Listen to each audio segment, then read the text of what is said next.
Zelensky and Trump hold very productive talks at Vatican.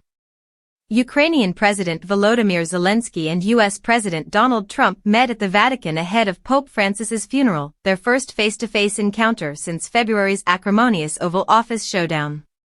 The pair were pictured locked in deep discussion, minutes before the late pontiff's funeral was due to start. The White House described the 15-minute meeting in St. Peter's Basilica as very productive, and Zelensky later called it very symbolic, with the potential to become historic. After leaving Rome later in the day, Trump took aim at Russian President Vladimir Putin, questioning his willingness to end the war after Moscow's strikes on Kyiv earlier this week.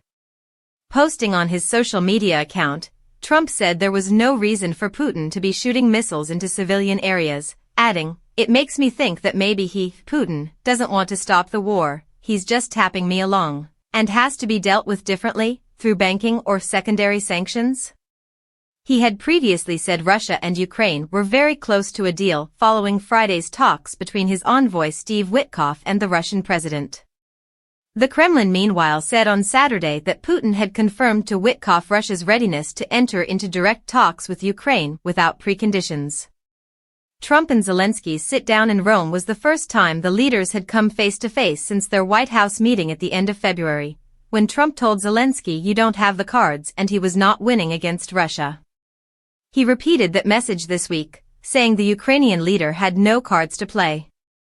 Trump has previously blamed Ukraine for starting the war and has accused Zelensky multiple times of being an obstacle to peace negotiations. But the White House struck a more positive tone about Saturday's meeting, while Zelensky described the sit-down as a very symbolic meeting that has potential to become historic, if we achieve joint results. Two images were released of the meeting, showing the U.S. leader in a blue suit and Ukrainian president in a black top and trousers, sitting opposite each other in intense conversation. Ukraine's Foreign Minister Andriy Sybiha also posted an image of the meeting on X with the caption, "No words are needed to describe the importance of this historic meeting." Two leaders working for peace in St. Peter's Basilica. Another image posted by the Ukrainian delegation from inside St. Peter's showed the two men standing alongside British Prime Minister Sir Keir Starmer and France's Emmanuel Macron, his hand on Zelensky's shoulder.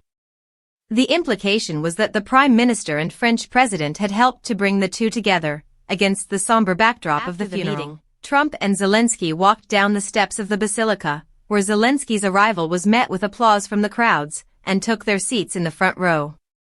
During the service, the pair sat a short distance from each other, with Macron and other heads of state in between. In his homily, Cardinal Giovanni Battista Re spoke of Pope Francis's incessant calls for peace. "Build bridges, not walls," was an exhortation he repeated many times, said the cardinal. Ukrainian officials had talked of a possible second meeting, but Trump's motorcade drove away from St. Peter's immediately afterwards and his plane left Rome a short time later. Zelensky, however, later met Macron in the garden of Villa Bonaparte, home to the French embassy to the Holy See, and Sir Keir at Zelensky and Starmer together too at Villa Wokinski, the British ambassador's residence. He also met EU Commission President Ursula von der Leyen. In a post on X, Macron said ending the war in Ukraine was an objective that we share in common with President Trump, adding that Ukraine was ready for an unconditional ceasefire.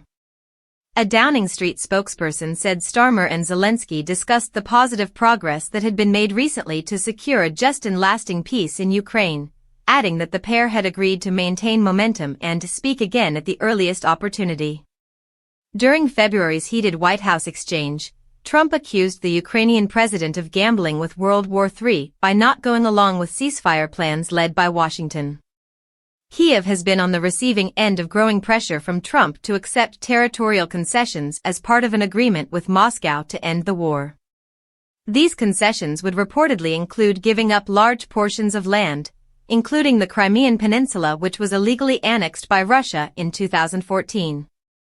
Zelensky has repeatedly rejected the idea in the past. He suggested to the BBC on Friday that a full and unconditional ceasefire opens up the possibility to discuss everything.